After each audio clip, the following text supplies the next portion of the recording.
Constituent assembly ने 26 नवंबर 1949 को भारत का संविधान पास किया। 4 दिन के बाद इनका जो अंग्रेजी ऑर्गन है, ऑर्गेनाइजर, उसने 4 दिन के बाद एडिटोरियल लिखा, हम इसको रद्द करते हैं, हम इसको लात मारते हैं, हमको मनुस्मृति चाहिए।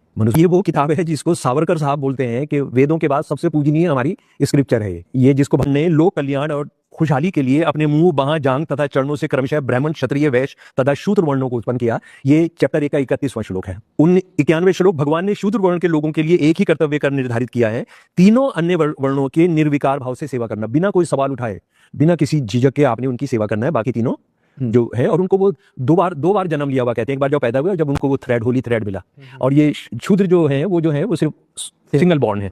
उसके बाद जनाब 272 है 8वें चैप्टर का, शूद्र द्वारा अहंकार वक्त ब्राह्मणों को धर्म उपदेश देने का दुस्साहस करने पर राजा को उसके मुंह और कान में गर्म तेल डाल देना चाहिए, मानना होगा। उसके बाद उच्च वर्ग के लोगों के साथ बैठने की इच्छा रखने वाले शूद्र की कमर को दाग करके उससे वहां से निकाल भगाना चाहिए, अथवा उसके नितंब को इस तरह से कटवा देना चाहिए जिससे वो न मरे और न जिए। 280 चैप्टर 8 का, इसको संविधान बनाना चाहते हैं वो।